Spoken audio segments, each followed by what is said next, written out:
नमस्कार विद्यार्थी मित्रांनो, स्वागत आहे आपल्या या गणित आणि बुद्धिमत्ताच्या ऑनलाईन तासिकेमध्ये। विद्यार्थी मित्रांनो, आजपासून आपली गणित आणि बुद्धिमत्ताची जी लेक्चर सिरीज आहे ती लॉन्च झालेली आहे आणि तिचा प्रारंभ विद्यार्थी मित्रांनो आपण आजपासून करतो आहे। तर आपण ज्यांनी कोर्स खरेदी केलेला आहे आणि याचबरोबर आपलं या ऍप्सवरचं जे लेक्चर आहे ते आपल्या विदर्भ अकॅडमीच्या युट्यूब चॅनलवर जे कोणते आपले सबस्क्रायबर असेल त्यांच्यासाठी सुद्धा विद्यार्थी मित्रांनो आपण हे लेक्चर फ्री ऑफ कॉस्ट मध्ये विद्यार्थी मित्रांनो आपण अवेलेबल करून देत आहोत। तर विद्यार्थी मित्रांनो, मी तुम्हाला सांगू इच्छितो की ज्या पद्धतीने आपण विद्यार्थी मित्रांनो मराठी व्याकरण, भूगोल, त्यानंतर विद्यार्थी मित्रांनो आता कंटिन्यू लेक्चर सिरीज मध्ये आपण जे लॉन्च केलेला कोर्स आहे, जो विषय आहे त्याचं नाव आहे गणित आणि बुद्धिमत्ता, मॅथ आणि रिझनिंग आपण त्याला म्हणतो। तुम्ही जर विद्यार्थी मित्रांनो बघा क्लास 3 क्लास 4 जेणेकरून तुम्हाला जर सांगायचं तात्पर्य झालं तर पोलीस भरती झालं, तलाठी भरती झालं किंवा क्लास 3 क्लास 4 मार्फत वर्ग 3च्या आणि वर्ग 4च्या ज्या काही सरळ सेवा निघत असतात त्याला अनुसरून विद्यार्थी मित्रांनो आपण हा कोर्स चालू केलेला आहे। जर तुम्ही पोलीस भरती किंवा तलाठी भरतीची जर परिपूर्ण तयारी करू इच्छिता असाल तर विद्यार्थी मित्रांनो आपला विदर्भ अकॅडमीचा कोर्स जो लॉन्च झालेला आहे तो कोर्स विद्यार्थी मित्रांनो आवर्जून खरेदी करा। विद्यार्थी मित्रांनो, तिथे गणित मी स्वतः शिकवणार आहेत आणि ज्या पद्धतीने आपण विद्यार्थी मित्रांनो बेसिक पासून कोणताही विषय ऍडव्हान्स पर्यंत शिकवत असतो त्याच पद्धतीने विद्यार्थी मित्रांनो मी सुद्धा गणित आणि बुद्धिमत्ता मी बेसिक पासून तुम्हाला ऍडव्हान्स पर्यंत पोहोचू देण्याची खात्री देतोय। याच कोर्स विद्यार्थी मित्रांनो तुम्ही जर सेंट्रल लेवलवर जर पाहतो म्हटलं तर आरआरबी ग्रुप डी च्या कामी येणार आहे आणि स्टाफ सिलेक्शन कमिशनर मार्फत घेण्यात येणाऱ्या ज्या जीडीच्या पोस्ट आहे, आर्मीच्या पोस्ट आहे, त्याच्यासाठी सुद्धा विद्यार्थी मित्रांनो हा कोर्स तुम्हाला अत्यंत उपयुक्त ठरणार आहे। तर विद्यार्थी मित्रांनो, मी नीट सांगतोय हा कोर्स विद्यार्थी मित्रांनो तुम्हाला आणि तुमच्या विद्यार्थी मित्रांना सुद्धा या कोर्सची माहिती द्यायची आहे। तर मित्रांनो बघा, या कोर्सचं वैशिष्ट्य जर आपण पाहतो म्हटलं तर हा कोर्सची व्हॅलिडिटी विद्यार्थी मित्रांनो तुम्ही जिथपासून विद्यार्थी मित्रांनो हा कोर्स खरेदी केला, उदाहरणार्थ जर तुम्ही आज खरेदी केला असेल तर तुम्हाला या कोर्सची व्हॅलिडिटी जी आहे ते 3 महिन्यासाठी राहणार आहे, म्हणजे 90 दिवसासाठी राहणार आहे। याच्या बाबतीत तुम्हाला काय भेटणार आहे तर हा व्हिडिओ विद्यार्थी मित्रांनो आपण म्हणजे तुम्ही जे लेक्चरची सिरीज घेतलेली आहे त्या लेक्चरची सिरीज तुम्ही कुठेही आणि केव्हाही, याला विद्यार्थी मित्रांनो व्हॅलिडच नाही, तुम्ही कितीही वेळा बघू शकता। बाकी क्लासेस मध्ये विद्यार्थी मित्रांनो फीज घेतात, परंतु त्यावर त्यांनी लिमिट टाकलेली असते की ऍव्हरेज नावाचा स्कोर हा तुम्ही 2दा 3दा बघू शकता, त्याच्यानंतर बघू शकणार नाही। पण आपण विद्यार्थी मित्रांनो महाराष्ट्रातील विद्यार्थ्यांची प्रगती बघून ज्या गणित आणि बुद्धिमत्ता या विषयामध्ये त्यांना अजिबात समजत नाही तर यांना आपण फ्री ऑफ कॉस्ट मध्ये द्यायचे प्रयत्न केलेले आहे। फ्री ऑफ कॉस्ट म्हणजे नेमकं काय तर त्यांना ते किती वेळा बघू शकतात, बरोबर आहे। कोर्सची प्राइस जी आहे ती अत्यंत कमी दरात आहे आणि त्याची व्हॅलिड तुम्हाला विद्यार्थी मित्रांनो जवळजवळ 3 महिन्यासाठी राहणार आहे। तर मित्रांनो नक्की लक्षात घ्या आणि आजचा कोर्स जो आहे विद्यार्थी मित्रांनो आपण त्यामध्ये डेमो व्हिडिओ आपण आजचा या भागामध्ये अपलोड करत आहोत। तर मित्रांनो नीट लक्षात घ्या, गणित या विषयामध्ये जर तुम्हाला पारंगत व्हायचं असेल तर सर्वाधिक महत्वाचं गणितामध्ये तुम्हाला पाढे जरी आले नाही तरी चालणार, परंतु या गणिताची तयारी करत असताना गणित समजलं तेव्हाच तुम्हाला येतं, अन्यथा गणित येत नाही। गणित हा जगातील सर्वाधिक सोपा विषय आहे माझ्या म्हणण्यानुसार प्रमाणे। विद्यार्थी मित्रांनो नीट लक्षात घ्या, गणिताची जर पायरी तुम्हाला व्यवस्थित पद्धतीने जर समजली तर गणित किंवा गणितासारखा जगात कोणताही सोपा विषय नाही, एवढं मात्र निश्चित पद्धतीने आहे। आपण ज्या पद्धतीने मराठी व्याकरण, ज्या पद्धतीने आपण विद्यार्थी मित्रांनो भूगोल शिकत आहोत जे बेसिक पासून ऍडव्हान्स पर्यंत, त्याच पद्धतीने आपण मराठी आपला गणित आणि बुद्धिमत्ता हा कोर्स विद्यार्थी मित्रांनो घेणार आहोत। तर मी तुम्हाला परत सांगतोय, गणित हा जगातील सर्वाधिक सोपा विषय आहे, कारण तिथून आपण स्वतःच्या आकलन बुद्धीने विद्यार्थी मित्रांनो त्याचं उत्तर आपण काढू शकतो। एका गणिताला 2-2, 3-3 पद्धती अस्तित्वात आहे, मी तुम्हाला सांगतोय कशा पद्धतीने गणित सोडवायचं। मित्रांनो बघा, एक तर तुम्ही एलिमेंट्स पद्धत वापरू शकता, त्याला आपण पर्याय कट म्हणतो, ऑप्शन कट म्हणतो। दुसरी विद्यार्थी मित्रांनो जे मोठ्यात मोठे गणित आहे त्याला थोडा आपण गणिताचा बाजूचा विचार करून हे गणित आपण प्रत्यक्षरित्या व्यवहारात कशा पद्धतीने आणू शकतो, गणिताची पद्धत सोडवण्याची दुसऱ्या क्रमांकाची आणि तिसऱ्या क्रमांकाची विद्यार्थी मित्रांनो आपण मेथड वापरत असतो। मेथडनं विद्यार्थी मित्रांनो सर्वाधिक पहिले गणित शिकायचं आहे, त्याच्यानंतर आपल्याला मेथड गवसली की आपल्याला शॉर्टकटचा मार्ग ऑटोमॅटिक भेटत असतो आणि या पद्धतीने आकलन करून आपण गणिताचं विद्यार्थी मित्रांनो गणित या विषयाला सुरुवात करणार आहोत। तर बघा, मी तुम्हाला काही आजच्या भागामध्ये विद्यार्थी मित्रांनो डेमोचे लेक्चर्स घेणार आहे। या भागामध्ये आपण डेमो मध्ये जवळजवळ 7 ते 8 गणित बघणार आहोत आणि ते 7 ते 8 गणित जे ऍडव्हान्स लेवलवर आणि बेसिक लेवलवर तुम्हाला स्पर्धा परीक्षामध्ये वारंवार विचारल्या जातात त्या गणिताचं उत्कृष्ट असतं आणि संदर्भासहित आपण स्पष्टीकरण बघणार आहोत, जे की तुमच्या विद्यार्थी मित्रांनो प्रत्येक गणिताला लागू पडणार. मी अजूनही सांगतो, बाजारी मार्केट पुस्तकं कोणत्याही विषयाची पाहत असताना फक्त विदर्भ अकॅडमीच्या आपल्या या ऑफिशियल ऍप्सवरचे जे काही विद्यार्थी मित्रांनो लेक्चर्स विद्यार्थी मित्रांनो आपल्याला अवेलेबल करून देत असतो. जे कोर्स लॉन्च झालेले आहेत ते कोर्स आवर्जून खरेदी करा, जेणेकरून तुमचा इथं परिपूर्ण फायदा नक्कीच तुम्हाला फायदा होईल. तर बघा विद्यार्थी मित्रांनो, आपण जाऊ प्रश्नाकडे. प्रश्न आहे, लक्षात घ्या, प्रश्न एकदम सायलेंटली वाचा आणि प्रश्न वाचत असताना विद्यार्थी मित्रांनो हा गणित असा विषय आहे की आपल्या मराठी विषयासारखा आणि आपल्या भूगोल विषयासारखा विषय नाही आहे की नेमकं वाचल्याबरोबर अंडरस्टँड असं नाही. गणितातला एक पॉइंट वाचला लगेच आपल्या डोक्यामध्ये ती आयडिया आली पाहिजे. तर बघा विद्यार्थी मित्रांनो, मी तुम्हाला काही सोल्युशन सांगणार आहोत यामध्ये आणि कशा पद्धतीने आपण त्या गणिताला सोडू शकतो. तर बघा विद्यार्थी मित्रांनो, गणित हे याच्यावरचे मी ऍव्हरेज वरचे 3 प्रश्न घेतलेले आहे आणि ऍव्हरेज अत्यंत सोपी टॉपिक आहे आणि त्याच्यापेक्षा बोट आणि प्रवाह हे सुद्धा सोपी टॉपिक आपल्याला करून घेता येईल. तर विद्यार्थी मित्रांनो लक्षात घ्या, एका वर्गातील सर्व मुलांच्या वयाची सरासरी 15 वर्ष आहे. ऍक्च्युअली सरासरीवरचा प्रश्न असल्याने सरासरी म्हणजे नेमकं काय हे बेसिक माहिती आपल्याला माहित पाहिजे. आपण विद्यार्थी मित्रांनो सरासरी म्हणजे पुस्तकामध्ये सांगत असतात की सरासरी म्हणजे एकूण संख्येची बेरीज भागेला एकूण संख्या असं म्हणत असतो. एखाद्याला जर मी विचारलं की बाबा तू जेवण किती करते किंवा तू पोळ्या किती खाते, तर तो मला असं कधीच सांगणार नाही सर मी आज 2 पोळ्या खाल्ल्या, उद्या 3 पोळ्या खाणार आहोत, त्या दिवशी मी 5 पोळ्या खाल्ल्या, उद्या 10 पोळ्या खाणार आहोत, असं सांगत असतो का? नाही. किंवा दुसरं उदाहरण जर घ्यायचं गेलं तर आपण म्हणत असतो बाबा तू इतक्या लवकर आला म्हणजे बस कोणत्या स्पीडने आली असं विचारत असतो. तर बस बघा, बस जर ब्रेक आला तर आपण त्या बसचा 60चा वेग असेल तर आपण ब्रेक दाबल्याच्या नंतर 40 येते. कुठं कुठं बसचा वेग 90 जाते, कुठं कुठं ब्रेकचा वेग आपण स्पीड मध्ये चालायचं असेल तर 100च्या पुढे सुद्धा नेतो, बरोबर आहे. तर या पद्धतीने तर सरासरी असते, पण आपण दैनंदिन जीवनामध्ये असं कधी सांगत नाही. मी जर म्हटलं मास्तर तुम्ही किती पोळ्या खाता, तर मी सांगितलं ऍव्हरेज मी 5 पोळ्या खातो, झाला ऍव्हरेज झाला, बरोबर आहे की नाही. मी म्हणतो तुम्हाला विचारतो तू कितीच्या स्पीडने घरी आला, तर तो सांगते मी ऍव्हरेजली 60च्या स्पीडने आला. ते असं म्हणते का मी त्या दसक्यापाशी 15 किलोमीटरची स्पीड वाढवली, मी त्या दसक्यापाशी 80 किलोमीटरच्या स्पीडने आलो, असं नाही. ऍव्हरेज सांगत असतो. ऍव्हरेज मध्ये काय, तर एकूण संख्येची बेरीज भागीला एकूण संख्या जर केली तर आपल्याला सरासरी भेटत असते आणि सरासरी हा क्रमागत संख्याचा मधील अंक असतो, बरोबर आहे. हे 2 पद्धतीची आपण सरासरी सोडू शकतो. बरं, तिसरी पद्धत काय सरासरी सोडवणारा, तर सरासरी क्रमागत जर काढायची असेल तर पहिली संख्या अधिक शेवटची संख्या भागीला 2 केलं तरी आपल्याला ऍव्हरेज भेटते. एक उदाहरण सोपीसाठी समजण्यासाठी घेऊया.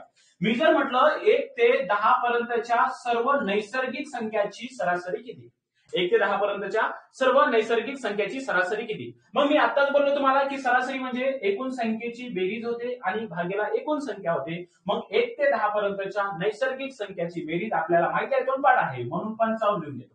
येते त्याला भागीला जर आपण एकूण संख्या केल्या तर 1 ते 10 मध्ये एकूण संख्या 10 आहे आणि या 55 ला जर 10 ने भागलं, आता हे सोपी आहे, एककांनी 0 आहे म्हणून इथं पॉईंट घ्या. म्हणजे 55 ला जर 10 ने भागलं तर ऍव्हरेज 1 ते 10 पर्यंतचा आपल्याला काय होईल 5.5. बरं, याला दुसऱ्या पद्धतीने सोडू शकतो का? हो, हे सोडू शकतो. मी बोललो आताच की ऍव्हरेज म्हणजे सरासरी हा मधील अंक असतो. मला सांगा मित्रांनो, इथं जर 10 अंक आहे पूर्ण पहिले 1 ते 10 पर्यंतच्या नैसर्गिक संख्यामध्ये, म्हणजे इथं बघा 1 2 3 4 5 6 7 8 9 आणि 10 हे 12, बरोबर आहे 10. बरं, मधील अंक कोणता दिसतो बघा, मी जर इकडे 4 सोडले आणि इकडल्या बाजूने 4 सोडले तर मधात 5 आणि 6 झाले, बरोबर आहे. तर बघा इकडे जर मी 5 घेतले, तिकडे जर मी 5 घेतले तर 5 5 झाले, पण मधात कोणताच अंक नाही. मधातली संख्या म्हणजे इथं कोणती तरी राहणार आहे. मधातली संख्या कोणती म्हणजेच काय, तर इथं 5 आहे इथं 6 आहे, मधात कोणता राहील 5.5 झाला. हा ऍव्हरेज झाला, हा सुद्धा ऍव्हरेज झाला. 2 पद्धतीने झालं. आता तिसरी मेथड बघा की सरासरी म्हणजे नेमकं काय. हेच तर आहे रे, हेच तर आहे गणित शिकण्याची पद्धत. म्हणजे नेमकं तुम्हाला ते गणित किती पद्धतीने सॉल्व्ह करू शकता, म्हणजे नेमकं गणिताची मेथड समजण्यापेक्षा गणिताची कन्सेप्ट संकल्पना काय सांगते याच्यावर भर द्या, जेणेकरून विद्यार्थी मित्रांनो तुम्हाला गणित समजणार. नाहीतर तुम्हाला माहिती आहे सरासरी बरोबर एकूण संख्येची बेरीज भागीला एकूण संख्या. हो आहे, पण तुम्हाला जे पुस्तकामध्ये आहे तेच गणता येईल, परंतु जेव्हा परीक्षेला जाता त्यावेळेस जर एखादी अपोजिट गणित जर तुम्हाला परीक्षेमध्ये आलं तेव्हा ते गणित तुम्हाला विद्यार्थी मित्रांनो सोडवता आलं पाहिजे. पुस्तकातले गणित तुमचे रिझल्ट देणार नाही, ते गणित तुमचा रिझल्ट देणार आहे, बरोबर आहे. म्हणून कोणत्याही परीक्षेमध्ये जर एखादी परीक्षेला प्रश्न पडला तर तो प्रश्न आपल्याला आला पाहिजे. मार्केटमध्ये विद्यार्थी मित्रांनो मुले काय करतात की मुले इथं फसतात, वारंवार पुस्तकाचा वापर करतात. हो बरोबर आहे, पुस्तकाचा वापर करणं समजण्यासाठी, परंतु नेमकं त्या लिमिटेड असतात विद्यार्थी मित्रांनो. म्हणजे तिथं आपल्याला परिपूर्ण पुस्तकातून ज्ञान मिळतच नाही असं सांगण्याचं माझं तात्पर्य आहे.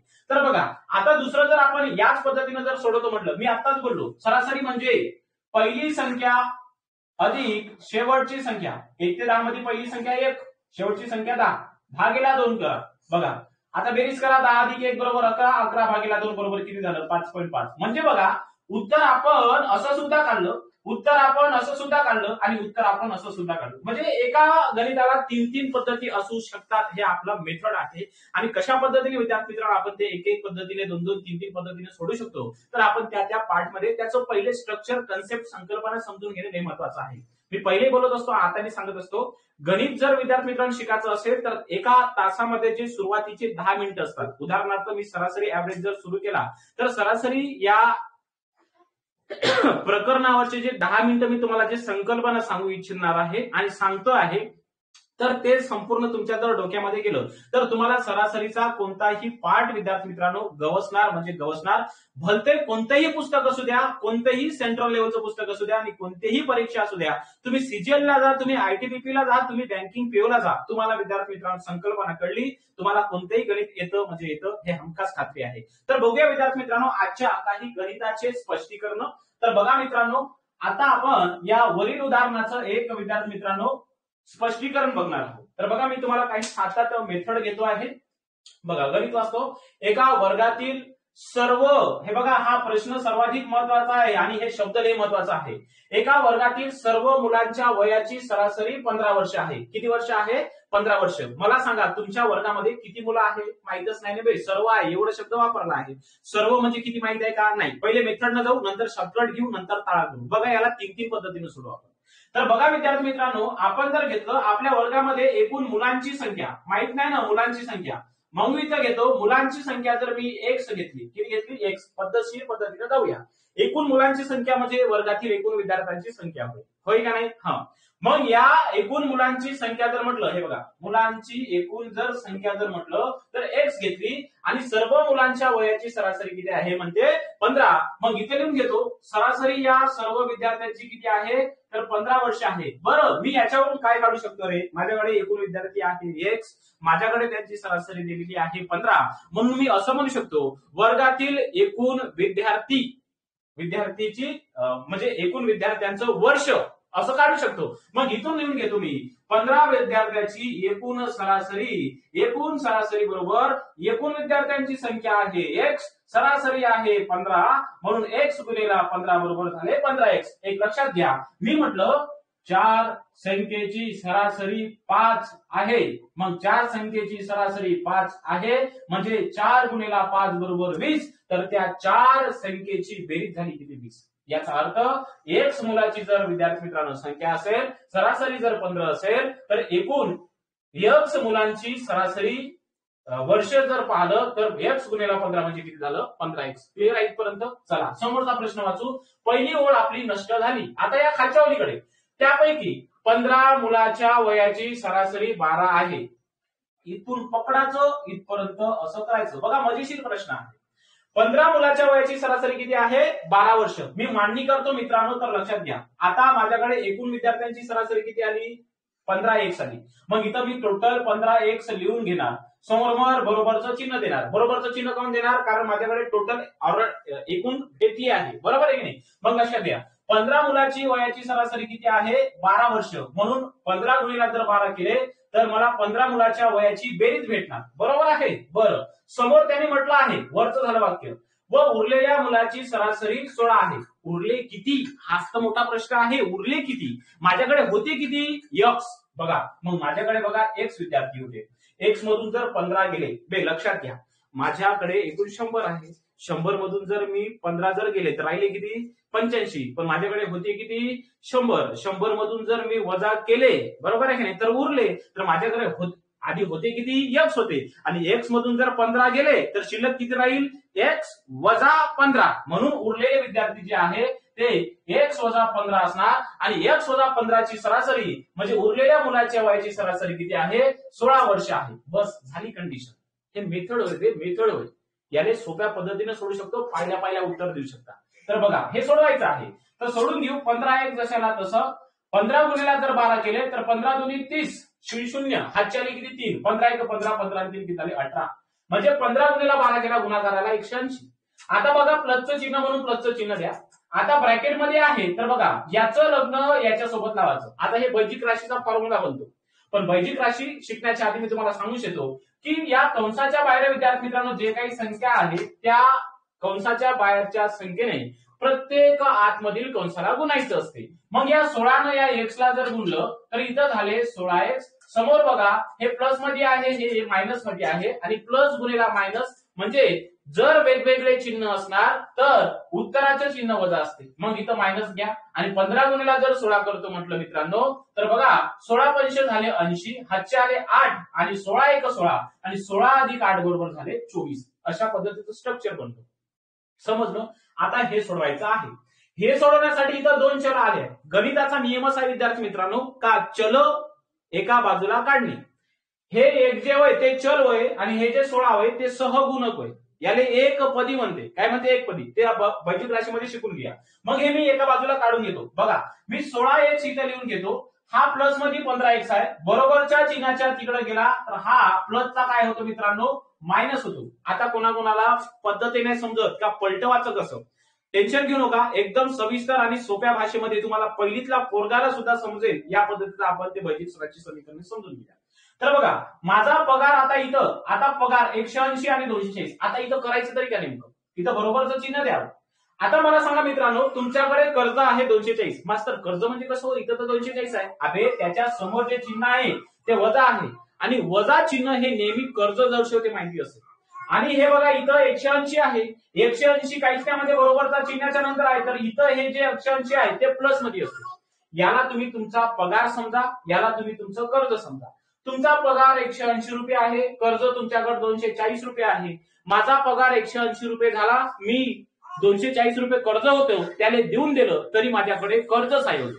कर्ज किती रुपयाचं आहे? तर 180 मधून जर वजा 240 गेले तर माझ्याकडे 60 रुपयाचं कर्ज आहे. बरोबर आहे? तर या पद्धतीने ते टाळा झाला. मग 16x मधून जर 15x गेले तर राहिले x आणि x बरोबर x ची किंमत किती आली? 60 आली. ते मायनस आली असते पण मायनस काही घेऊ नका. बरोबर आहे? तर वर्गामध्ये आपण एकूण विद्यार्थी मुलांची संख्या किती पकडली होती? तर 60. हे झाली मेथड.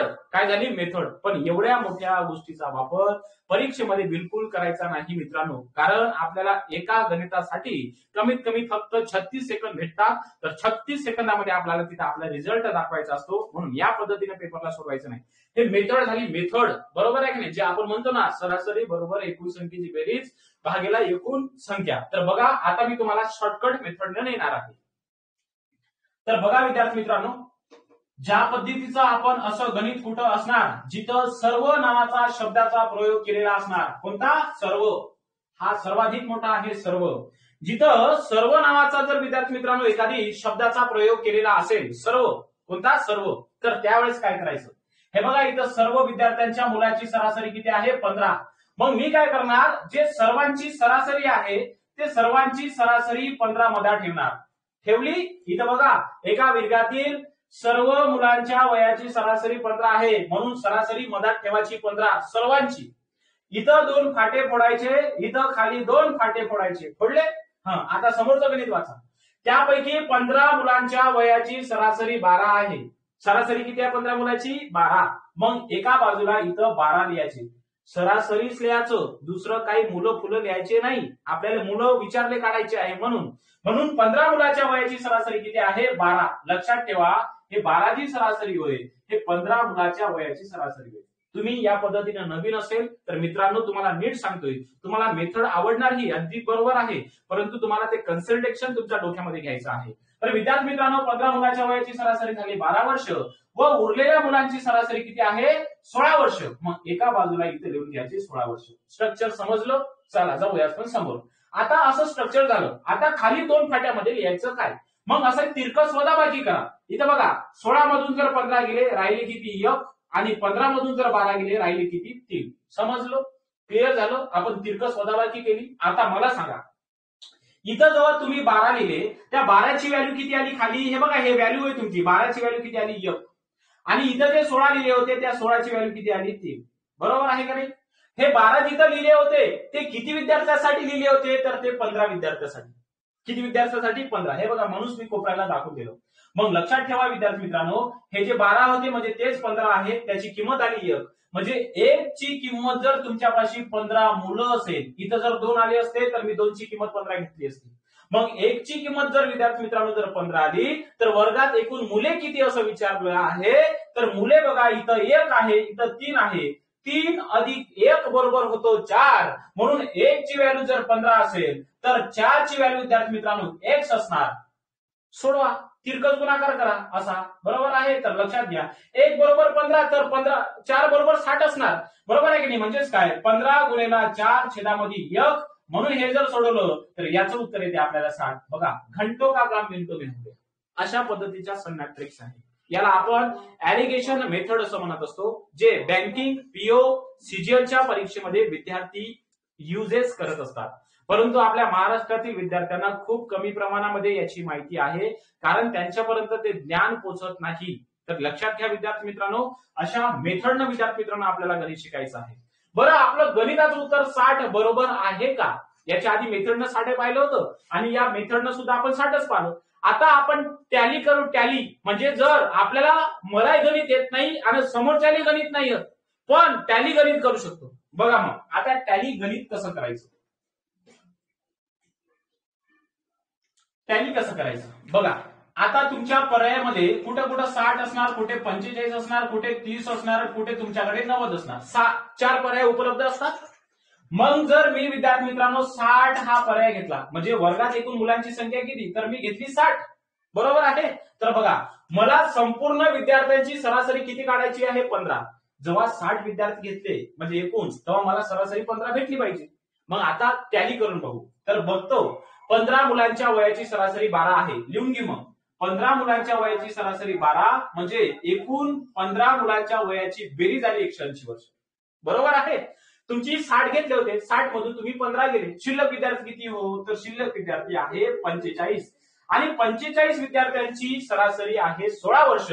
म्हणून मी करणार 45 गुणिले 16 म्हणजे 45 विद्यार्थ्यांचं एकूण वर्ष भेटेल, वयाची बेरीज भेटणार. बरोबर आहे. तर लक्षात घ्या 16 पंच झाले 80, हातचे आले 8, 16 चौक 64 आणि 64 अधिक 8 बरोबर झाले विद्यार्थी मित्रांनो 72. म्हणजे 45 विद्यार्थ्यांची सरासरी 16 होती, तर 45 विद्यार्थ्यांची एकूण बेरीज झाली 720. मला दिलेला आहे वर्गातील एकूण सर्व मुलांची सरासरी 15 आहे. मला टॅली करायचं, माझं उत्तर बरोबर आहे का नाही, मला 15 काढायचे येते का माहिती. मग आपण वर्गातील 60 विद्यार्थी होते आणि 60 विद्यार्थ्यांची एकूण सरासरी किती आहे 15. मग एकूण बेरीज करा. 0 0 8 2 10 0 हात चाला 1 7 1 8 1 किती झाले 9. म्हणजे विद्यार्थी मित्रांनो 60 विद्यार्थ्यांची वयाची एकूण बेरीज झाली किती 900. मग या 900 म्हणजे एकूण संख्येची बेरीज झाली 900 आणि एकूण संख्या आहे आपल्याकडे किती 60 आणि एकूण संख्येच्या बेरजेला जर एकूण संख्येनं फाटलं तर एकूण संख्येची बेरीज भेटते. मग खरोखर 15 भेटते का पाहू आपण. तर बघा 0 ला 0 कॅन्सल, 6 1 6, 6 1 6 उरले किती 3, 6 5 30. याचा अर्थ मला ऍव्हरेज 15 भेटला. हे झालं माझं एलिमेंट पद्धत, म्हणजे याला आपण पर्याय कट, ऑप्शन कट असं म्हणत असतो. समजलं. एक गणित 3 पद्धतीने सोडू शकतो. तर तुम्हाला विद्यार्थी मित्रांनो समजलेलं असेल. तर जाऊ आपण त्या समोरच्या उदाहरणाकडे. तर बघा अशाच पद्धतीने आपल्याला विद्यार्थी मित्रांनो भन्नाट ट्रिकच्या सहाय्यानं आपल्याला गणित हा विषय कव्हर करायचा आहे. तुम्हाला ज्या मेथडी समजणार त्या पद्धतीने विद्यार्थी मित्रांनो मी शिकवण्याचा प्रयत्न करणार. माझा एक इथे विद्यार्थी मित्रांनो प्रयत्न असणार की विद्यार्थ्यांना तुम्हाला व्यवस्थित पद्धतीने गणित समजलं पाहिजे. तुम्हाला परीक्षेत जाताना 100% गणित यायला पाहिजे. जो विद्यार्थी मित्रांनो प्रश्न टाकला तो तुम्हाला तिथं प्रश्न अटेम्प्ट करता आला पाहिजे. हा माझा 100% प्रयत्न असणार. मी तुम्हाला गाईड देतो विद्यार्थी मित्रांनो, खात्रीशीर सांगतो की पुस्तक वापरण्यापेक्षा आपलं विदर्भ अकॅडमीच्या ऍप्सवर झालेला जो गणित बुद्धिमत्ताचा कोर्स आहे तो कोर्स आवर्जून खरेदी करा आणि भरभरातून यश घ्या तुमच्या गणित आणि बुद्धिमत्तेमध्ये. तर जाऊया विद्यार्थी मित्रांनो आपण समोरच्या या गणिताच्या प्रश्नाकडे. तर बघा हा प्रश्न जरा मिटवतो. तुम्ही व्हिडिओ विद्यार्थी मित्रांनो इथं थांबून सुद्धा त्याचं स्पष्टीकरण बघू शकता. तर बघा जरा आपण बाजूच्या प्रश्नाकडे येऊया. बघा प्रश्न काय म्हणते. बघा हा प्रश्न वारंवार येत असतो परीक्षेला. एका क्रिकेट खेळाडूची चेंडू फेकण्याची सरासरी 24.85 धावा प्रति विकेट आहे. एका क्रिकेट खेळाडूची चेंडू फेकण्याची सरासरी 24.85 धावा प्रति विकेट आहे. बरं सरासरी त्याची आहे 24.85 धावा प्रति विकेट. बरं, मान्य केलं. समोर वाचा. एका मॅच मध्ये त्याने 52 धावा देऊन 5 विकेट घेतल्या. 52 धावा देऊन 5 विकेट, याचा अर्थ 52 ज्यावेळेस धावा दिल्या त्यावेळेस 5 विकेट घेतल्या. म्हणजे आपण असं म्हणू शकतो की त्यानं किती धावाला 1 विकेट घेतली, सरासरी किती धावाला 1 विकेट घेतली. मी आताच बोललो पहिले सरासरी म्हणजे मी 5च्या 10च्या स्पीडनं घरी नाही आलो तर मी ऍव्हरेज सांगतो. मग त्यानं 52 धावा देऊन जर 5 विकेट घेतल्या असेल तर त्यानं सरासरी विद्यार्थी मित्रांनो 52 भागीला जर 5 केलं तर 5 × 10 झालं 50 आणि हे झालं 5 × 4 = 20. म्हणजे सरासरी 10.5 धावाला त्याने 1 विकेट घेतलेली असावी. बरोबर आहे की नाही? हा, लक्षात घ्या. हे झालं समोर.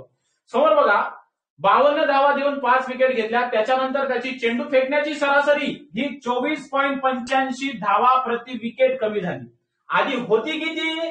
आधी होती 24.85 धावा प्रति विकेट. त्यानं 52 धावा देऊन 5 विकेट घेतला. त्याच्यानं त्याची सरासरी 0.5 ने कमी झाली. याचा अर्थ त्याची सरासरी आता 24 झालेली आहे. आणि दोघांमधला फरक म्हणजे हा नवीन सरासरी होय, म्हणजे नवीन ऍव्हरेज होय. समजलं? तर याला आपण एका पद्धतीने आपण शॉर्टकट पद्धतीने सोडून घेऊ. बघा, असा हा 5 किलोमीटरचा प्रश्न आहे. त्याला लगेच आपण 1 किलोमीटरवर कसा आणू? तर बघा मित्रांनो, 24.85 धावा प्रति विकेट हे सरासरी एका बाजूला लिहून घ्या. लिहिली. त्याच्यानंतर विद्यार्थी मित्रांनो 52 धावा देऊन 5 विकेट घेतल्या. म्हणजे त्यानं प्रति धावा जर पाहिल्या तर प्रति 10.5 धावा मागे 1 विकेट घेतली. याला आपण या सरासरीला इकडल्या बाजूला ठेवू. आपण मधात काय ठेवत असतो? तर मधात आपण एकूण संख्येची सरासरी ठेवतो. मग एकूण संख्येची सरासरी दिलेली नाही, पण दिलेली नाही म्हणजे काढायला लागते. तर लक्षात घ्या, 24.85 मधून जर 0.85 वजा केले तर तुमच्याकडे 24 जे भेटलेलं आहे ते 24 तुमची एकूण सरासरी होय. मग 24 या संख्येला मी मधात ठेवणार. या पद्धतीनं बघा, 2 फाटे अशा पद्धतीने फोडले होते मागच्या गणितात आणि या गणितात सुद्धा फाटे फोडलेले आहेत. आता अशी काय करतो आपण? तिरकस वजाबाकी. मग तिरकस वजाबाकी करू. 24 मधून जर आता बघा इकडून करू, 24.85 मधून जर 24 गेले तर इथं विद्यार्थी मित्रांनो 0.85 इतकी किंमत उरत असते. आणि 24 मधून जर 10.5 जर काढतो म्हटलं, हे एकदम सोपी आहे. काढणं फाडणं सर्व दशांश पूर्णांकाची वजाबाकी. तर बघा, 24 मधून जर 10.5 गेले तर इथं राहिले तुमचे 13 विद्यार्थी मित्रांनो 6. किती राहिले? 13.6. समजते? आता नीट लक्षात घ्या, हे झाली वजाबाकी. आता विद्यार्थी मित्रांनो इथं दशांश स्थळ आहे. ते दशांश स्थळ आपल्याला हँडल करायचे आहे, म्हणजे सारखे करायचे आहे. सारखे कसे करायचे तर लक्षात घ्या, इथं बाजूला लिहून देतो मी मित्रांनो. 13.6 भागेला 0.85 असं केलं तर मला दशांश स्थळ सारखं करता येईल. तर बघा, 2 घराच्या नंतर खाली पॉइंट आहे. खालचे पॉइंट 2 वरत द्या. वरत एका घराच्या नंतर पॉइंट होता म्हणून खालचा 1 पॉइंट मी 1 0 खाली घेणार. झालं दशांश स्थळ हँडल. आता बघा, 0ला 0 कटले. बरोबर आहे. आता आपल्याला भागाकार करायचा आहे. तर बघा, आपण जर भागतो म्हटलं तर इथं भाग जातो. बघा, 17×5 तुम्हाला भागाकार म्हणजे तुम्हाला पाडे पाठांतर असावे असं मला वाटतं थोडंसं 20 पर्यंत तरी. बरोबर आहे. 17×5 आणि जर विद्यार्थी मित्रांनो या 17 जर 136 ला जर भाग दिला तर आपला भाग विद्यार्थी मित्रांनो कितीचा जातो तुम्हाला माहिती पाहिजे. बरोबर आहे. 17×8 136 आणि हा 0 वरत झाले 80, खाली झाले 5. 80ला 5 न भाग जातो. द्या मग 5 1 5 आणि वरती बघा 5 1 5 उरले 3 आणि 5 7 30. म्हणजेच काय, 136 ची व्हॅल्यू आली 16 आणि या 0.85 ची व्हॅल्यू आली किती? 1. हे नवीन व्हॅल्यू आहे, म्हणजे आपण दशांश स्थळ हँडल केल्याच्या नंतरच्या व्हॅल्यू आहे. बरोबर आहे. तर आता वाचा गणित. त्यांनी काय म्हटलं विद्यार्थी मित्रांनो, एका मॅच मध्ये 52 धावा देऊन 5 विकेट घेतल्या. हे बघा, 52 धावा देऊन 5 विकेट, त्याची सरासरी किती आली? 10.5. मग या 1 ची व्हॅल्यू तुम्हाला दिली आहे किती विकेट? तर या 1 ची व्हॅल्यू दिली आहे तुम्हाला 5 विकेट. बघा बे, या 1 ची व्हॅल्यू जर एखादी 5 विकेट दिली असेल तर तुम्हाला अंतिम मॅच खेळण्यापूर्वीची विकेट विचारलेली आहे. हा झाला लास्ट मॅच, हा झाला अंतिम मॅच. अंतिम मॅच किती आहे? 16. 1 ची व्हॅल्यू जर 5 असेल तर 16 ची व्हॅल्यू किती असणार? X असणार. लय सोपं आहे, भन्नाट लय मोठा प्रश्न आहे पण एकदम सोपी. मग परत असा तिरकस गुणाकार करूया. मग 16 गुणिला जर 5 केले आणि छेदामध्ये जर 1 केलं तर 16 पंचे झाली किती 80. आणि अंतिम मॅच मध्ये विद्यार्थी मित्रांनो त्याने किती विकेट्स घेतल्या होत्या 80 विकेट्स घेतल्या होत्या. याला म्हणतात ऍलिगेशन मेथड. हे बँकिंग क्षेत्रामध्ये, पीओच्या क्षेत्रामध्ये, तुमच्या सीजीएलच्या क्षेत्रामध्ये वारंवार वापरलं जातं, कारण तिथे याच पद्धतीच्या भन्नाट ट्रिक्स वापरल्या जातात. आपण प्रत्येक गणिताला ट्रिकच्या माध्यमातून सोडवण्याच्या पेक्षा बाकी पुस्तकापेक्षा लई सोप्या असतात. बाकी पुस्तकामध्ये प्रत्येक गणिताला एक एक सूत्रच असते नवीन, पण नाही तसं नाही करायचं. लेखाने एक सूत्र जर पाठ कर म्हटलं तर पाठ होत नाही, तर आपण एका सूत्रानं आपण 100 गणित सोडू शकतो एवढी खात्री आहे. याच्या पूर्वीचा प्रश्न असा सोडवला, हा सुद्धा प्रश्न असा सोडवला. जिथं सर्व हा शब्द येतो तिथे ऍलिगेशन पद्धत लागते म्हणजे लागतेच. जाऊया आपण काही सन्नाट भागाकडे, सरासरीच्या ऍव्हरेजकडे. तर बघा मित्रांनो, तर या पद्धतीने आपण गणिताची लेक्चर सिरीज अशा पद्धतीने घेऊ शकतो. तर बघा, मी जरा वरच्या प्रश्नाला मिटून टाकतो आणि खालच्या दोन्ही प्रश्नाचा आपण विस्तृत सोल्युशन बघणार आहोत, म्हणजे स्पष्टीकरण बघणार आहोत. तर विद्यार्थी मित्रांनो, गणित आणि बुद्धिमत्तेची जी लेक्चर सिरीज आहे ते तुमच्या मित्रांपर्यंत, विद्यार्थी मित्रांना आवर्जून पोहोचवा, जेणेकरून आपण लेक्चर सिरीज स्टार्ट करत असताना दररोज माझ्यासोबत 1 तास गणित शिकायचं आहे. चला, तर बघा विद्यार्थी मित्रांनो, एक गणित बाजूला लिहिलेलं आहे तुमच्या. बघा, एका फलंदाजाने 10 डावामध्ये सरासरी काही धावा केल्या. बघा इथं 10 डावामध्ये सरासरी काही धावा केल्या. गणित समजून घ्या. गणित कधी येणार, तर गणित ज्यावेळेस समजणार त्यावेळेस तुम्हाला गणित येईल. मला माहिती आहे का किती धावा केल्या, तर नाही. किती धावा केल्या माहिती आहे का, नाही. मग मी काय करणार, इथं लिहितो 10व्या सामन्यात. बघा प्रश्न बघा नीट. एका फलंदाजाने 10व्या डावामध्ये सरासरी काही धावा केल्या. मग 10व्या सामन्यात सरासरी धावसंख्या जर पाहिली किंवा सरासरी घेतली तर सरासरी एक्स घेऊया. पहिले मेथड, त्याच्यानंतर शॉर्टकट आणि त्याच्यानंतर एलिमेंट्स पद्धत वापरू शकतो. प्रत्येक गणिताला 3-3, 4-4, 5-5 लाखो पद्धतीने सोडवता येते. लाखो. गणिताचा तजुर्बा वेगळा ठेवायचा. गणित म्हणते काय त्या गणिताला व्यवहारिक भाषेमध्ये वापरा. ज्यावेळेस व्यवहारिक भाषेमध्ये वापरणार त्यावेळेस गणित समजणार. नाहीतर तुम्ही जर फक्त पुस्तकाचा वापर करत असाल तर तुम्हाला तेच येईल पुस्तकात, जसं पडलं तसं, असं दिसते वाटते पेपरला आलं ह्या पुस्तकात होय तसे. पण पुस्तकापेक्षा जर एखादी वेगळा प्रश्न जर तुम्हाला परीक्षेमध्ये आला तर तो प्रश्न तुम्हाला सुटला पाहिजे. त्या प्रश्नावर तुमची विद्यार्थी मित्रांनो क्वालिटी आहे. तो प्रश्न तुम्हाला तिथं सर्व्हिस लावून देणार आहे, पुस्तक तुम्हाला तिथं सर्व्हिस लावून देणार नाही आहे. तर लक्षात घ्या. तर बघा 10व्या सामन्यातील त्याची सरासरी आपण किती पकडली, एक्स. काय पकडली, एक्स. आता समोरचा सेंटेन्स वाचा. 11व्या डावात त्याने 62 धावा काढल्यामुळे त्याची सरासरी 2 ने कमी झाली. सरासरी कितीने कमी झाली, 2 ने कमी झाली. मग मी इथं लिहून घेतो 11व्या सामन्यामध्ये त्याची सरासरी पहिले किती होती, एक्स. आता पहिली एक्स होती, तर नंतर 2 ने कमी झाली म्हणजे एक्स स्वतः 2 झाली. मान्य आहे का नाही. पहिले मेथड शिकू, त्याच्यानंतर आपण पलीकडे जाऊ. बरोबर आहे. तर अशा पद्धतीचं स्ट्रक्चर झालं. बरोबर आहे. तर आपण काय करू, 10व्या सामन्यातील जर एकूण सरासरी जर एक्स घेतली तर 10 सामन्यातील एकूण सरासरी किती होईल, 10 गुणिला एक्स म्हणजे 10 एक्स होईल. बरोबर आहे. तर आपण इथं आता ते मेथड मध्ये आपण ते बसूया. एकूण संख्येची बेरीज भागेला एकूण संख्या. तर लक्षात घ्या विद्यार्थी मित्रांनो, आता याला सूत्रात कसं बसवायचं. सरासरी बरोबर एकूण संख्येची बेरीज, सरासरी बरोबर एकूण संख्येची बेरीज भागेला एकूण संख्या, हे आपलं सरासरीचं सूत्र होय का नाही बे डोंबड्या. हा लक्षात घे. मग आता हे झालं आपलं सरासरीचं सूत्र. या मेथडला या सूत्रामध्ये बसवायचं कसं, तर सरासरीच्या जागी काय ठेवायचं, तर सरासरीच्या जागी 11व्या डावातील सरासरी जी कमी न झाली आहे ते सरासरीच्या जागी ठेवायचं. म्हणजे 11व्या सामन्यात त्याची सरासरी 2 ने कमी झाली म्हणजे एक स्वतः 2 होती.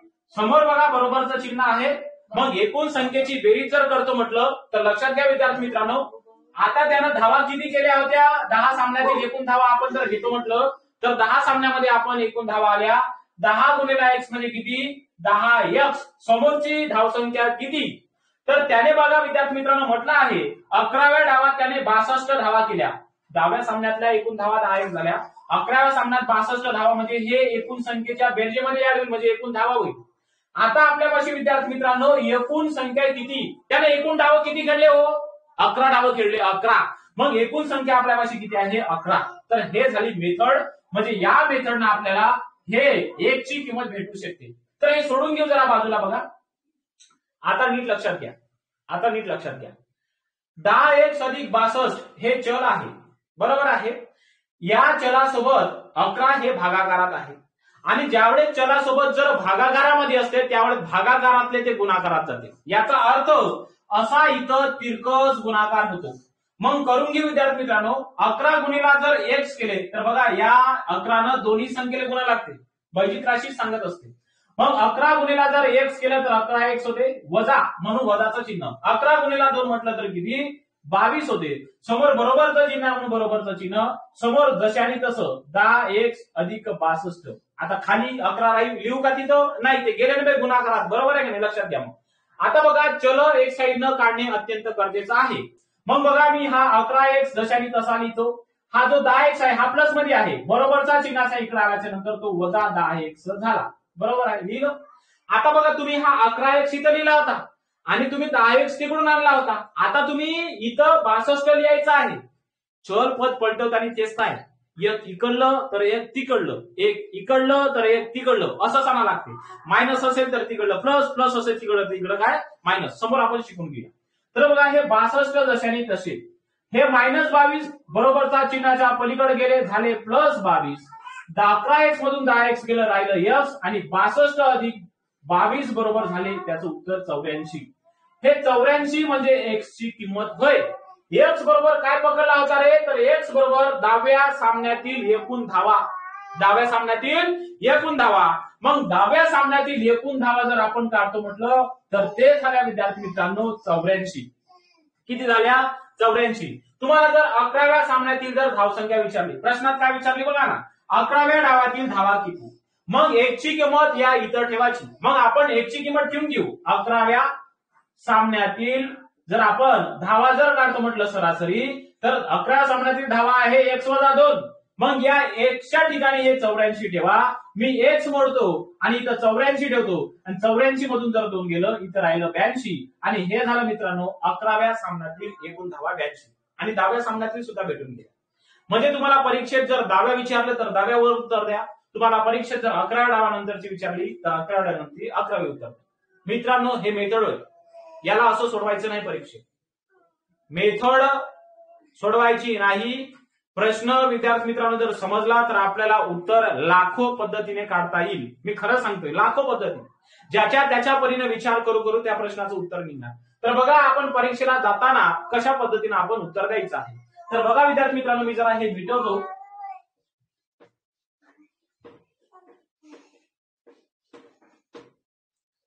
तर बघा आता आपण मेथडनं जाणार आहोत, शॉर्टकट. बघा 10 डावात सरासरी काही धावा केल्या, मांडून घ्यायची. 10 डावात केल्या, माहितच नाही ना किती धावा केल्या. 11व्या डावात त्याने 62 केल्या. मग इथे लिहितो 11व्या डावात त्याने किती धावा केल्या, 62 धावा केल्या. केल्या का नाही 62 धावा, हा इथं मांडलं ना मग त्याने. आता 11व्या डावात 62 धावा केल्यामुळे त्याची सरासरी किती कमी झाली, 2 ने कमी झाली. कमी हा शब्द लई महत्वाचा आहे शॉर्टकट मध्ये, कमी झाली. मग 11व्या डावात त्याने 62 धावा केल्यामुळे सरासरी 2 न कमी झाली. तर त्या 2 ला या 10व्या डाव्यासोबत गुणायचं आहे. मग गुणून घेऊ. 10 गुणिला 2 म्हणजे किती 20, म्हणजे सरासरी धावा 20 न कमी झाल्या. काय झाल्या, कमी झाल्या. मग मित्रांनो लक्षात ठेवायचं एवढं की आपण ज्यावेळेस ह्या प्रश्नाचं उत्तर सोडवत आहोत त्यावेळेस विद्यार्थी मित्रांनो बघा जिथं कमी सरासरी झाली तिथं विद्यार्थी मित्रांनो आपल्याला या धावाची ऍडिशन करायची. काय करायची, ऍडिशन. मग बघा आपण जर विद्यार्थी मित्रांनो विचार केला तर बघा ऍडिशन करायची आहे. म्हणजे 20 कमी झाली म्हणून ऍडिशन, जर जास्त झाली असती म्हणजेच काय तर सरासरी जर वाढली असती तर आपण त्या धावामधून कमी केले असते. सरासरी कमी झाली म्हणून या धावामध्ये ऍड करायची आहे म्हणजे बेरीज. तर 62 अधिक 20 बरोबर झाले 82. पण हे सरासरी 11ची का 10व्याची हे सर्वाधिक महत्वाचं समजलं पाहिजे. तर हे सरासरी विद्यार्थी मित्रांनो इकडल्या डावाची राहते. इकडला डाव म्हणजे कोणता, 10वा डाव. मग 10व्या डावाची जर आपण सरासरी पाहिली तर 10व्या डावाची एकूण सरासरी धावसंख्या भेटली 82. किती भेटली, 82. जर आता आपल्याला 11व्या डावाची जर एकूण धावसंख्या पाहायची असेल तर बघा, मला 10व्या डावाची सरासरी आहे 82. आता तुम्ही सरासरी 2 ने कमी झाली म्हणून का तिथं 82 मध्ये 2 कमी करणार आहे का? नाही, मी आताच बोललो कमी जर झाली असेल तर तिथं वाढवायची. म्हणून 11व्या डावातील सरासरी 82 प्लस 2 बरोबर किती झाली? 84. आणि 84 डावसंख्या तुमची 11व्या डावातील होती. समजलं? तर हे होईल शॉर्ट पद्धत. 2 मेथड मध्ये समजणार. तिसरी सुद्धा मेथड आहे, पण आपण सरासरीमध्ये शिकूया. पण आपण डेमो मधून भाग घेणार आहोत म्हणून फक्त तुम्हाला इथं विद्यार्थी मित्रांनो ट्रिक्स आणि भरपूर पद्धतीच्या मेथड सांगणार. असेच गणित तुम्हाला येण्यासाठी, कोणत्याही विषयामध्ये पारंगत होण्यासाठी माझ्यासोबत तयारी करा मित्रांनो. तुम्हाला गॅरंटेड सांगतो, स्पर्धा परीक्षेत जर तुम्हाला नवीन कोणत्याही विषयाची तयारी करत असाल तर तुम्ही जर नवीन असाल तर तुम्ही प्रत्येक विषयाची सखोल पद्धतीने माहिती ठेवली पाहिजे. परीक्षेला जाताना कमी वेळामध्ये अचूक उत्तर कशा पद्धतीने नोंदवायचं गणिताशी खात्रीशीर पद्धतीने विद्यार्थी मित्रांनो गॅरंटी देऊन सांगतो. तर बघा विद्यार्थी मित्रांनो, आपण जाऊया समोरच्या या एका गणिताकडे. तर बघा, हे सरासरीवरचे तुमचे काही झलक होती, ते झलक तुम्ही विद्यार्थी मित्रांनो बघितली असेल. हे तर एकदम बेसिक झालं, एकदम बेसिक झालं. याच्यापेक्षा सुद्धा भन्नाट ट्रिक्स विद्यार्थी मित्रांनो आपण आपल्या कंटिन्यू लेक्चर लाईव्ह सेशन मध्ये घेणार आहोत. तर बघा विद्यार्थी मित्रांनो, गणित आहे बाजूचं की जर कार्बन वेगचं गणित आहे, वर्क अँड टाइम म्हणतो आपण त्याला, टाइम अँड वर्क म्हणतो. तर जर हा ब च्या दुप्पट वेगाने काम करतो, बघा याला जे आहे दुप्पट, हे पटीचे गणित एकदम माहितीये का, एकदम सोपे असतात, काही देणे घेणे नसते. कुठे यांना काय करत असतात, ह्या 12चे 24 लिहिणार, 24 च्या 23 असं काही करायचं नाही. याला पायला उत्तर नोंदवू शकतो पटीच्या गणिताले. बघ कसं सांगतो डोंबड्या, जर हा ब च्या दुप्पट वेगाने काम करत असेल, लक्षात घ्या मांडणी कशी करतो ते समजली पाहिजे तुले. बघा इथं 3 व्यक्ती आहे, इथं ब, इथं क नावाचा सुद्धा व्यक्ती आहे. हे बघा ब आणि समोर आला क. मग वाचा आणि तसं सेंटेन्स लिहा. जर हा ब च्या दुप्पट वेगाने काम करतो, कोण काम करतो? हा ब च्या दुप्पट वेगाने काम करतो. कोण करतो? मग दुप्पट वेगाने काम करतो तर याले 2 घ्या. मग ब दुप्पट वेगाने काम करत नाही म्हणजे हा 1 असं नव्हे, तेव्हा हा दुप्पट झाला ना, बरोबर आहे. समोर वाचा, पहिलं सेंटेन्स गेलं. तर क नावाचा व्यक्ती, तर क हा व ब च्या या दोघांच्या एकत्रित कामा इतके काम करतो. जो क नावाचा व्यक्ती आहे तो क नावाचा व्यक्ती या दोघांनी मिळून जेवढं काम केलं त्या दोघांचं कामाचं एकटं काम क करतो असं त्याचं म्हणणं आहे. मग आणि ब दोघे म्हणून किती काम करते? 2 अधिक 1 बरोबर 3. 2 अधिक 1 बरोबर 3. काय बे डोकं काय जास्त डोकं लावायचं नाही, सुपीक डोक्यात नापीक विचार टाकू नये. समजलं? म्हणून आपण सोप्या पद्धतीने जाऊया. तर बघा, क नावाचा जो व्यक्ती आहे तो आणि ब नावाच्या व्यक्तीच्या एकत्रित कामा इतकं काम करतो. म्हणजे जर न जर 2 काम केलं, ब न जर 1 काम केलं, तर क 2 आणि 1 बरोबर 3 काम करणार असं गणिताचं म्हणणं आहे. समजलं? झालं नव्हे, गणिताचं उत्तर असतं भेटलं. समोर वाच. जर हा स्वतंत्रपणे 12 दिवसात करत असेल, कोण? ची व्हॅल्यू किती आहे? 2. मानणं मग लेखात असं म्हणजे 2 आणि 2 ची व्हॅल्यू मास्टर किती दिली गणतात? 12. ब दिला असता तर मग तर ब ची व्हॅल्यू घ्यायची लेखा तिथं, बरोबर आहे. तर जर हा स्वतंत्रपणे एक काम 12 दिवसात संपत असेल तर तिघे मिळून ते काम किती दिवसात करेल? ची व्हॅल्यू 2 म्हणजे 12 ची किंमत, तिघे मिळून विचारलं म्हणून तिघाची बेरीज करा. 3 आणि 2 5 ने किती? 6. मग 2 कामाला 12 दिवस लागत असेल तर 6 जर लागले कामाला तर दिवस लेखा कमी होईल ना बे, का वाढणार आहे? 2 मजूर जर 12 दिवसात करत असेल, मी मजुराची संख्या 4 केली, दिवस कमी लागणार, बरोबर आहे की नाही? तर लक्षात घे. आता 2 ला जर 12 असेल तर 6 ला किती? मास्तर तिरकस गुणाकार करू का जी? करून पाहिजे इथं तिरकस गुणाकार. 12 6 भागिले 2 बेत्रिक 6 12 36 होय का लेखा? हे असं होते नाही. तर हे काय होईल? समप्रमाण होईल का विस्तर प्रमाण होईल? तर आपल्याला समजलं पाहिजे विद्यार्थी मित्रांनो. तर इथं समप्रमाण आहे, बरोबर आहे. जर एखादी मजुराची संख्या जर वाढवली तर दिवसाची संख्या कमी असते आणि जर मजुराची संख्या जर वाढवली कमी केली तर दिवसाची संख्या वाढत असते. आपल्या काळकाम वेगामध्ये तिरकस गुणाकार करू नये, मग सरळ गुणाकार करायचा. 2 गुणिले 12 असाच 2 गुणिले 12 आणि छेदामध्ये किती? 6. साइन दोन्ही किती? 12 आणि बे दोन्ही किती? 4. तर ते तिघे म्हणून ते काम किती दिवसात संपेल? 4 दिवसात संपेल. बघा 2 मेथड मध्ये आपलं उत्तर आलेलं आहे. तर अशा पद्धतीचे गणित तुम्हाला जर सोडवण्याची इच्छा असेल आणि वाटत असेल की आपल्याला सुद्धा परिपूर्ण गणित यावं आणि गणित या विषयामध्ये जर पारंगत व्हायचं असेल तर विद्यार्थी मित्रांनो, विदर्भ अकॅडमीचा जो लॉन्च झालेला कोर्स आहे तो आवर्जून खरेदी करा. हे झलक होती विद्यार्थी मित्रांनो फक्त आपला ट्रेलर होता, पिक्चर आता बाकी आहे, जो पिक्चर आपण प्रत्येक प्रकरणामध्ये दाखवणार आहोत. तर तुम्हाला जर विद्यार्थी मित्रांनो आरआरबी ग्रुप डीच्या एक्झाम मध्ये जर आता तुमची 17 ऑगस्ट पासून ग्रुप डी ची एक्झाम आहे, एसएससी जीडी ची सुद्धा विद्यार्थी मित्रांनो एक्झाम येईल. त्याचप्रमाणे पोलीस भरती तलाठी भरतीला तुमचं 50 मार्कासाठी गणित बुद्धिमत्ता असते. या विषयामध्ये विद्यार्थी मित्रांनो आपण पैकीच्या पैकी कसे गणितामध्ये आपण मार्क्स कमवू शकतो, तर विद्यार्थी मित्रांनो आपला कोर्स आवर्जून खरेदी करा. नक्कीच विद्यार्थी मित्रांनो तुम्हाला फायदा ठरणार आहे. तर उद्या पुन्हा भेटूया विद्यार्थी मित्रांनो सायंकाळी याच टायमावर. Good bye.